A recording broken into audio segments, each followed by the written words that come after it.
Ryan.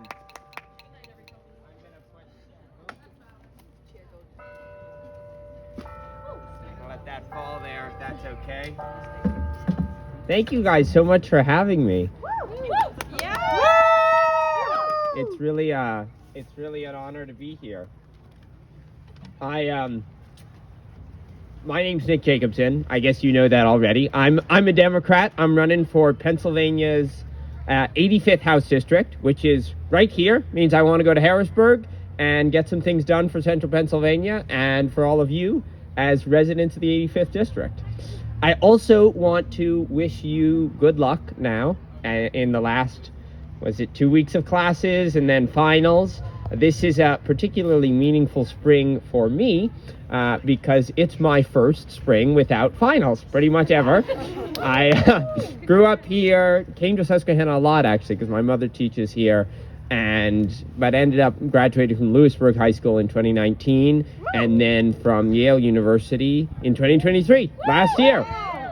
So I came back. I love this area. It's an easy choice to come back. And I also think, if you think anything like me, we don't really have any time to waste to get some things done.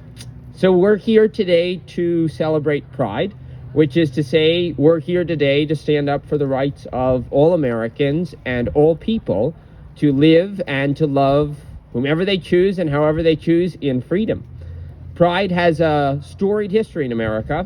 This June is 55 years since the Stonewall riots, which incited the first official Pride marches that have grown across our country pretty much every year since then.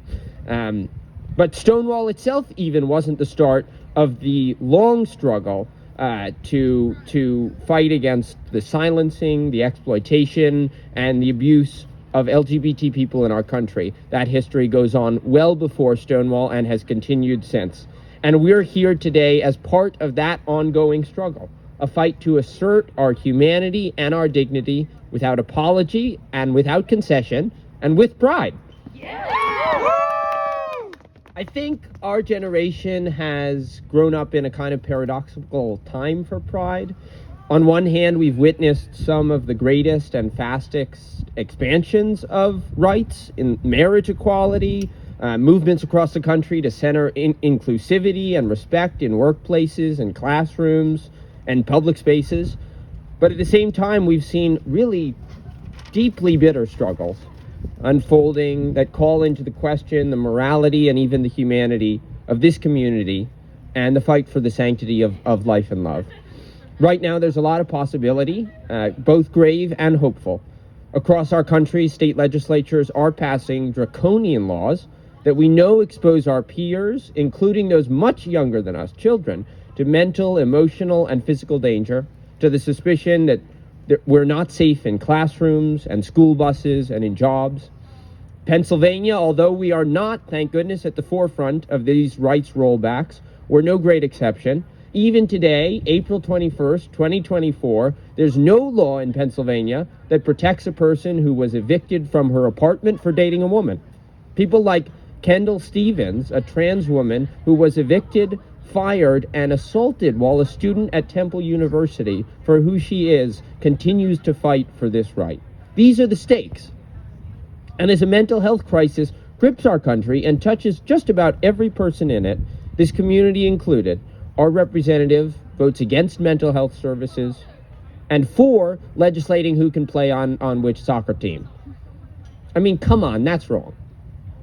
So here we are at Pride, standing up for what we believe in, for equal rights, for the equal right to life. But we're not just here as members and allies of the LGBT community, but as citizens too, of a democracy whose old promise of freedom is only as secure as we make it. Across the world and time, attacks on LGBTQ people build a bridge to dictatorship. They undermine democratic principles, and they begin an assault that doesn't stop with this community, but grows to affect all people living in our society. The old charges, the tired charges of child abuse, of pedophilia that get leveled at LGBTQ people across the world and allies are the same ones that Putin spewed in his rise to gut nascent Russian democracy. If you want the full story, I'd recommend reading The Future is History, a book that I have recommended probably more than any other by a queer Russian journalist, Jacobson, who also writes for The New Yorker, among many other things. At the fundamental level, this onslaught against this community has always been divide and conquer. There's a kind of politics which rears its head, especially in communities like ours, rural, hardworking, struggling, which turns neighbors against neighbors. It preys on fears that we share, that our generation may not lead a better life than the ones before it, that an unstable world and climate might crack under pressure, that loneliness and fear and hardship might erode the social contract that make us into a community and a country. This is a dark kind of politics that says that my faith cannot bear your humanity, that says that my struggle is too great to admit your struggle, that says I will only be safe when you're endangered. That kind of politics is wrong. It's wrong. And we're here today because we won't stand for it. We reject the opposition of faith and equality. We reject the pitting of struggle against struggle, hardship against hardship. We reject division and fear in all forms and faces. We claim pride. We claim the mantle of pride, pride in who we love and who we are and where we live and what we can accomplish together. We got big problems. I don't think anyone would disagree with that. One's felt by this community more keenly or as much as all Central Pennsylvanians and all Americans. Debt, whether it's for medicine, for education, for business, health care being inaccessible or unaffordable, family struggles that touch every facet of our lives. I'm not going to tell you this campaign is going to make that all go away. I don't think we need politicians who make those kinds of promises, who promise to make everything easy and good and, safe again. But this is what we will do and what we are doing. We center humanity and we fight for it. We're a campaign of volunteer firefighters, of college students, of high school students, of teachers and nurses and farmers and correctional officers and parents and EMTs and veterans and everybody who lives in this community. And we need you. I'm asking you to take this pride, this day, not as just one day a year.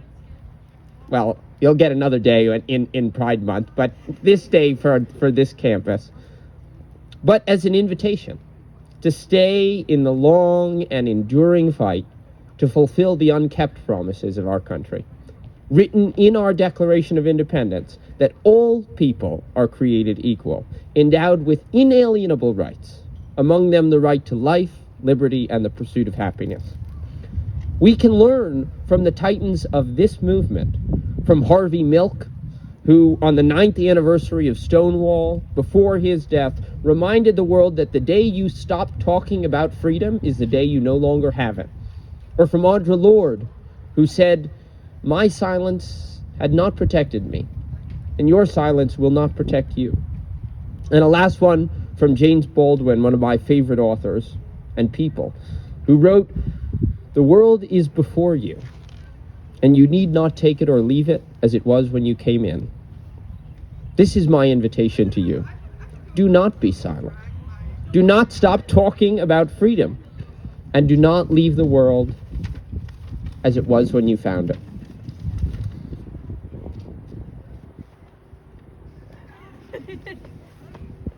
Among you today are some really incredible high school volunteers. Gibson, Aaron, Meta, in the back who are involved with the campaign, my girlfriend Elizabeth, also a college grad, Cadence and Sarah, and all kinds of people who I haven't even met yet. They will register you to vote here in this district, where you belong as much as anywhere else. They'll get you connected with the campaign and anything else you want. We've got a table down there.